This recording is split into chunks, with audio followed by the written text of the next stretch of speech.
சொல்லமா சொல்லமா மைக்கல் தள்ளிவிடாதோ.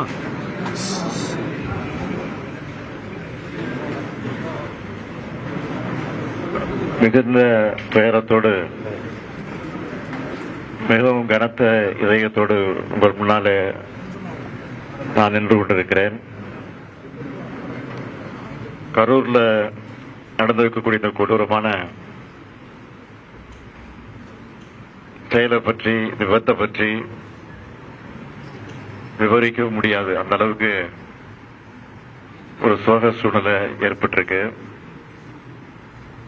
அதை பத்தி விவரமா சொல்லக்கூடிய மனசு கூட என்னுடைய மனசுல இடம் கொடுக்கல. அந்த அளவுக்கு நானும் வேதனையில் இருக்கிறேன். நேற்று இரவு ஒரு 7:45 மணி அளவுக்கு சென்னையில அதிகாரிகளோடு கலந்து பேசிக் கொண்டிருந்த போது கரூர்ல இப்படி ஒரு சம்பவம் ஏற்பட்டிருக்க. கூட்ட நெரிசல்ல மூச்சுத்திணறல் ஏற்பட்டு பல பேர் மூச்சுத்திணறலுக்கு ஆளாகி மருத்துவமனைக்கு அழைச்சிட்டு போறாங்க அப்படின்னு ஒரு செய்தி எனக்கு கிடைச்சது. செய்தி கிடைச்ச உடனே இந்த கரூர் தொகுதியினுடைய சட்டமன்ற உறுப்பினர் முன்னாள் அமைச்சர் செந்தில் பாலாஜியோடு நான் தொடர்பு கொண்டு இந்த மாதிரி செய்தி கேள்விப்பட்டன, உண்மையா, உடனடியாக நீங்க மருத்துவமனைக்கு போங்க, போய் என்னன்னு பாருங்கன்னு சொன்னேன். அதுக்கப்புறம் கலெக்டர் இடத்துலையும் தொடர்பு கொண்டு நான் கேட்டபோது அவரும் சில விஷயங்கள் எல்லாம் சொன்னாரு. அடுத்த 5 நிமிடங்கள்ல மருத்துவமனைக்கு எடுத்து சொல்லக்கூடக்கூடிய முதல்ல 4-5 பேர் அழைத்துக்கிட்டு போயிருக்காங்கன்னு செய்தி வந்துச்சு.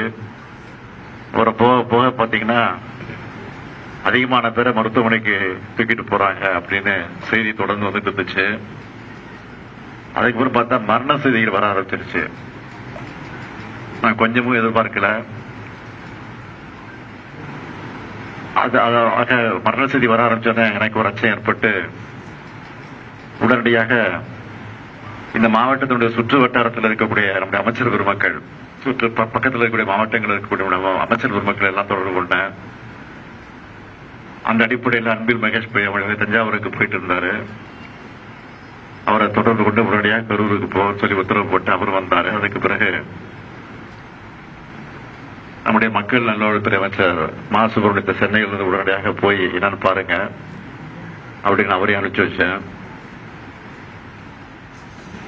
அப்புறம் டிஜிபி, சட்டம் ஒழுங்கு ஏடிஜிபி ஆகிய அதிகாரிகள் எல்லாம், காவல்துறையுடைய உயர் அதிகாரிகள் எல்லாம் தொடர்பு கொண்டு நான் உடனடியாக இதை பற்றி கவனிக்க வேண்டும் என்று போர்க்கால அடிப்படையில் நடவடிக்கை எடுக்கன்னு சொல்லி உத்தரவிட்டு அவர்களை அனுப்பி வச்சேன். அந்த செய்திகள் எல்லாம் என் மனசை கலங்கடிச்சது. அதுக்கு பிறகு உடனடியாக நான் தலைமைச் செயலகத்துக்கு போய் அங்க நம்முடைய மூத்த அமைச்சர் துரைமுருகன் அவர்கள், நேரு அவர்கள், வேலு அவர்கள் அமைச்சர்கள் சென்னையில் இருந்தாங்க. அவனையும் கூப்பிட்டுட்டு தலைமைச் செயலகத்துக்கு போயிட்டேன். அதிகாரிகளையும் அழைச்சு, டிஜிபியும் அழைச்சு, அதுக்கு பிறகு கலந்து பேசி என்னென்ன செய்யலாம், என்ன நடவடிக்கை எடுக்கலாம், எப்படி நடந்துகிட்டு இருக்குன்னு விவரம்லாம் கேட்டேன். எல்லாரையும் முக்கியமான பல்வேறு மாவட்டங்கள் இருக்கக்கூடிய மாவட்ட ஆட்சித்தலைவர்கள், அதிகாரிகள், கரூரை ஒட்டி இருக்கக்கூடிய 5-6 மாவட்டங்கள் இருக்கக்கூடிய அரசு அதிகாரிகள் எல்லாம், மருத்துவர்கள் எல்லாம் உடனடியாக அந்த பகுதிக்கு கரூருக்கு போகும்படி உத்தரவிட்டு அவங்க எல்லாம் வந்து சேர்ந்திருக்கிறாங்க. அதெல்லாம் விசாரிச்சேன். ஆக இப்படிப்பட்ட நேரத்தில் பொதுமக்களும் ஒத்துழைப்பு தர வேண்டும் என்று நான் கேட்டுக்கொண்டிருக்கிறேன். அது சம்பந்தமா அறிக்கையும் வெளியிட்டிருக்கிறேன். பெரும் துயரத்துக்கு இந்த சம்பவத்தில் மொத்தம் 39 உயிர்கள் இதுவரைக்கும் நம்ம இழந்திருக்கிறோம். இதுல ஆண்கள் 13 பேர், பெண்கள் 17 பேர், ஆண் குழந்தைகள் 4 பேர், பெண் குழந்தைகள் 5 பேர். ஒரு அரசியல் கட்சி நடத்தின கூட்டத்தில் இத்தனை பேரை இழந்த துயரமான சம்பவம் என்பது இதுவரை நடக்காதது, இனிமேல் நடக்கக்கூடாதது. மேலும் 51 பேர் தீவிர சிகிச்சை பிரிவில் அனுமதிக்கப்பட்டு சிகிச்சை பெற்றுக் கொண்டிருக்கிறாங்க. அதுல 26 பேர் ஆண்கள், 25 பேர் பெண்கள். இவங்க எல்லாரும் விரைவில் குணமடைந்து நலமடைந்து விரைவில் வர வேண்டும் என்று நான் நம்புகிறேன். வருவார்கள் என்று நிச்சயமாக நான் நம்புகிறேன். இறந்து போன அந்த உயிர்களுக்கெல்லாம் கனத்த இதயத்தோடு நான் அஞ்சலி செலுத்துகிறேன். அவங்க குடும்பத்துக்கு என்ன ஆறுதல் சொல்லி தேற்றுவது என்று தெரியாமல் திக்கு முக்காடி கொண்டிருக்கிறேன். இந்த துயரமான சம்பவத்தில் மரணமடைந்திருக்கக்கூடிய அந்த குடும்பத்திற்கு ஒவ்வொருவருக்கும் தலா 10 லட்சம் ரூபாய் வழங்கப்படும். அது முதலமைச்சர் பொது நிவாரணத்திலிருந்து வழங்கப்படும் என்று ஏற்கனவே அறிவித்திருக்கிறேன். காயமடைந்து மருத்துவமனையில் சிகிச்சைக்கு அனுமதிக்கப்பட்டிருக்கக்கூடிய அவர்களுக்கு தலா 1 லட்சம் ரூபாய் வழங்கப்படும் என்று அறிவிக்கப்பட்டிருக்கிறது. அது மட்டுமல்ல, ஓய்வு பெற்ற உயர்நீதிமன்றத்தினுடைய நீதியரசர் திருமதி அருணா ஜெகதீசன் அவர்கள் தலைமையில ஒரு நபர் விசாரணை கமிஷன் ஆணையத்தை உடனடியாக அமைக்க நான் உத்தரவிட்டிருக்கிறேன். அதற்கு பிறகு இன்று காலையில் 9:30 மணிக்கு தான் வரலாம் என்று முடிவு செய்து விமானத்தில் டிக்கெட்டு பதிவு செஞ்சிருந்தேன்.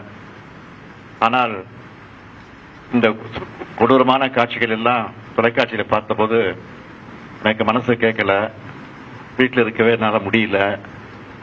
அதனாலதான் முன்கூட்டியே போக வேண்டும் என்று நான் திட்டமிட்டு 1 மணி அளவில் விமானத்தை பிடித்து இங்க வந்து சேர்ந்திருக்கிறேன். ஆகவே மீண்டும் மரணமடைந்திருக்கக்கூடிய அந்த குடும்பத்தை சார்ந்தவர்களுக்கெல்லாம் மீண்டும் ஆறுதலை தெரிவித்துக் கொள்கிறேன். காயமடைந்தவர்கள் விரைவில் குணமடைய வேண்டும் என்றும் என்னுடைய ஆசையையும் வெளிப்படுத்துகிறேன். நன்றி, வணக்கம்.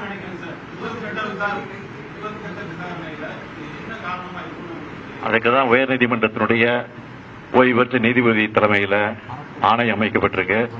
அந்த ஆணையம் விசாரித்து முழுமையா சொல்லும். இதுக்கிடையில நீங்க கேட்கிற மாதிரி அரசியல் நோக்கத்தோடு எதையும் சொல்ல நான் விரும்பல. திருப்பி தான் சொல்ல போறேன். ஆனா ஆணையம் அதுக்காக அமைச்சிருக்கிறோம். அந்த ஆணையத்தின் மூலமாக உண்மை வெளிவரும். அந்த உண்மை வெளிவருகிறவர் நிச்சயமாக உரிய நடவடிக்கை எடுக்கப்படும். சார், விஜய் கைது செய்யப்படுவாரா சார்? ஆணையம் சொல்லுகிற அந்த அறிக்கையின் அடிப்படையில் உரிய நடவடிக்கை எடுக்கப்படும். யாரு கைது செய்யப்படுவார், யாரு கைது செய்ய மாட்டார், நீங்கள் கேட்கிற எந்த இடத்தோடு கேட்கிறீங்களோ அதுக்கெல்லாம் நான் உட்படுவதற்கு தயாராக இல்லை. விரைவில் வருவதற்கான முயற்சி நிச்சயமாக ஈடுபடும். சார், பாதுகாப்பு குறைபாடு இருந்ததா சொல்றாங்களா சார்? ஸ்பாட்ல வந்து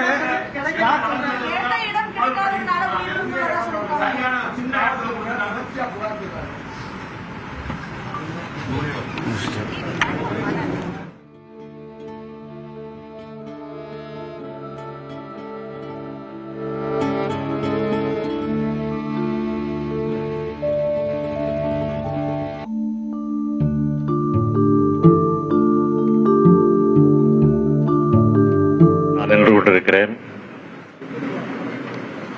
கரூர்ல நடந்திருக்கக்கூடிய இந்த கொடூரமான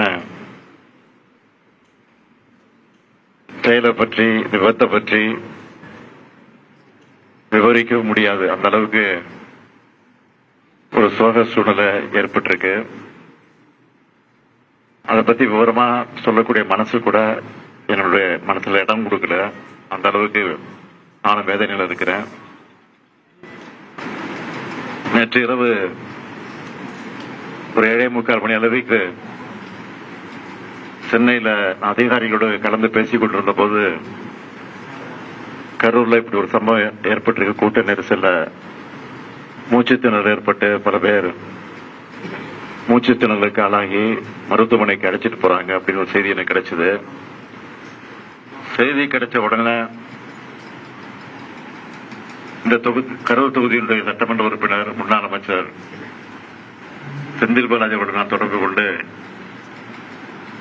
இந்த மாதிரி செய்தி கேள்விப்பட்டன, உண்மையா, உடனடியாக நீங்க மருத்துவமனைக்கு போங்க, போய் என்னன்னு பாருங்கன்னு சொன்னேன்.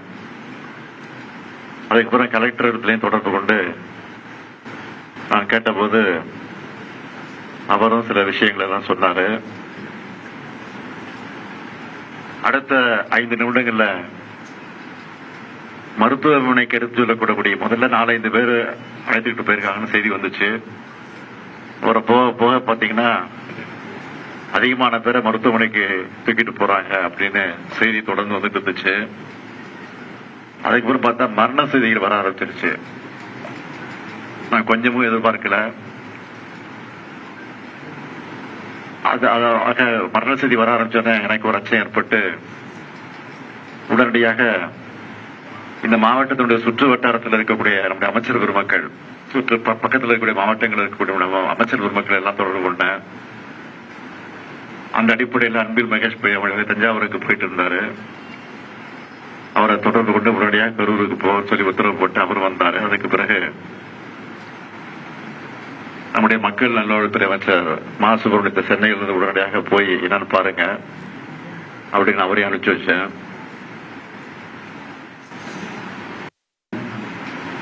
சட்டம் ஒழுங்கு ஏடிஜிபி ஆகிய அதிகாரிகள் எல்லாம், காவல்துறையுடைய உயர் அதிகாரிகள் எல்லாம் தொடர்பு கொண்டு நான் உடனடியாக இதை பற்றி கவனிக்க வேண்டும் என்று போர்க்கால அடிப்படையில் நடவடிக்கை எடுக்கன்னு சொல்லி உத்தரவிட்டு அவர்களை அனுப்பி வச்சேன். அந்த செய்திகள் எல்லாம் என் மனச கரங்கடிச்சது. அதுக்கு பிறகு உடனடியாக நான் தலைமைச் செயலகத்துக்கு போய் அங்க நம்முடைய மூத்த அமைச்சர் துரைமுருகன் அவர்கள், நேரு அவர்கள், வேலு அவர்கள் அமைச்சர்கள் சென்னையில் இருந்தாங்க. அவங்களையும் கூப்பிட்டுட்டு தலைமைச் செயலகத்துக்கு போயிட்டேன். அதிகாரிகளையும் அழைச்சு, டிஜிபியும் அழைச்சு, அதுக்கு பிறகு கலந்து பேசி என்னென்ன செய்யலாம், என்ன நடவடிக்கை எடுக்கலாம், எப்படி நடந்துகிட்டு இருக்குன்னு விவரம்லாம் கேட்டேன். எல்லாரையும் முக்கியமான பல்வேறு மாவட்டங்கள் இருக்கக்கூடிய மாவட்ட ஆட்சித்தலைவர்கள், அதிகாரிகள், கரூரை ஒட்டி இருக்கக்கூடிய 5-6 மாவட்டங்கள் இருக்கக்கூடிய அரசு அதிகாரிகள் எல்லாம், மருத்துவர்கள் எல்லாம் உடனடியாக அந்த பகுதிக்கு கரூருக்கு போகும்படி உத்தரவிட்டு அவங்க எல்லாம் வந்து சேர்ந்திருக்கிறாங்க. அதெல்லாம் விசாரிச்சேன். ஆக இப்படிப்பட்ட நேரத்தில் பொதுமக்களும் ஒத்துழைப்பு தர வேண்டும் என்று நான் கேட்டுக்கொண்டிருக்கிறேன். அது சம்பந்தமா அறிக்கையும் வெளியிட்டிருக்கிறேன். பெரும் துயரத்துக்கு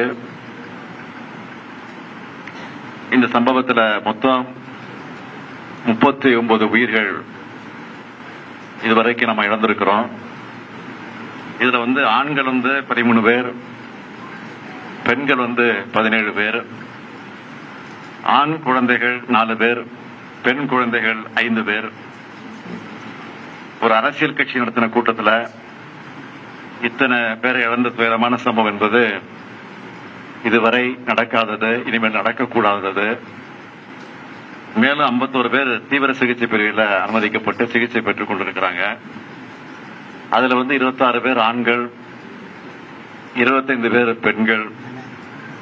இவங்க எல்லாரும் விரைவில் குணமடைந்து விரைவில் வர வேண்டும் என்று நான் நம்புகிறேன். வருவார்கள் என்று நிச்சயமாக நான் நம்புகிறேன்.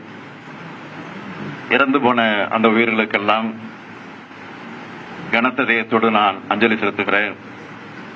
அவங்க குடும்பத்துக்கு என்ன ஆறுதல் சொல்லி தேற்றுவது என்று தெரியாமல் திக்கு முக்காடி கொண்டிருக்கிறேன்.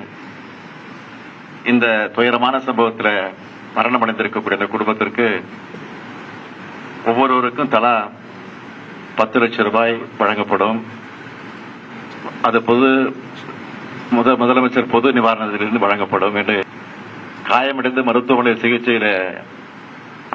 சிகிச்சைக்கு அனுமதிக்கப்பட்டிருக்கக்கூடிய அவர்களுக்கு தலா 1 லட்சம் ரூபாய் வழங்கப்படும் என்று அறிவிக்கப்பட்டிருக்கிறது. அது மட்டுமல்ல, ஓய்வு பெற்ற உயர்நீதிமன்றத்தினுடைய நீதியரசர் திருமதி அருணா ஜெகதீசன் அவர்கள் தலைமையில ஒரு நபர் விசாரணை கமிஷன் ஆணையத்தை உடனடியாக அமைக்க நான் உத்தரவிட்டிருக்கிறேன். அதற்கு பிறகு இன்று காலையில் 9:30 மணிக்கு தான் வரலாம் என்று முடிவு செய்து விமானத்தில் டிக்கெட்டு பதிவு செஞ்சிருந்தேன். ஆனால் இந்த கொடூரமான காட்சிகள் எல்லாம் தொலைக்காட்சியில பார்த்தபோது எனக்கு மனசு கேட்கல, வீட்டில் இருக்கவே என்னால் முடியல. அதனாலதான் முன்கூட்டியே போக வேண்டும் என்று நான் திட்டமிட்டு 1 மணி அளவில் விமானத்தை பிடித்து இங்க சேர்ந்திருக்கிறேன். ஆகவே மீண்டும் மரணமடைந்து இருக்கக்கூடிய அந்த குடும்பத்தை சார்ந்தவர்களுக்கெல்லாம் மீண்டும் ஆறுதலை தெரிவித்துக் கொள்கிறேன். அவர்கள் விரைவில் குணமடைய வேண்டும் என்றும் என்னுடைய ஆசையையும் வெளிப்படுத்துகிறேன். நன்றி, வணக்கம்.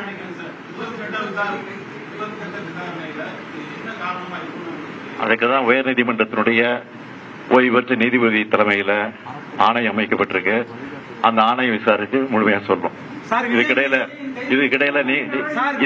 இதுக்கிடையில நீங்க கேட்கிற மாதிரி அரசியல் நோக்கத்தோடு எதையும் சொல்ல நான் விரும்பல.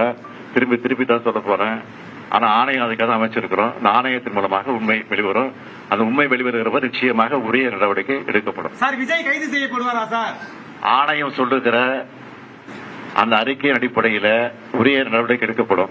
யாரு கைது செய்யப்படுவார், யாரு கைது செய்ய மாட்டார், நீங்கள் கேட்கிற எந்த இடத்தோடு கேட்கிறீங்களோ அதுக்கெல்லாம் நான் உட்படுவதற்கு தயாராக இல்லை. விரைவில் தருவதற்கான முயற்சி நிச்சயமாக ஈடுபடும். சார், பாதுகாப்பு குறைபாடு இருந்ததா சொல்றாங்களா சார்? ஸ்பாட்ல வந்து இடம் கிடைக்காததுனால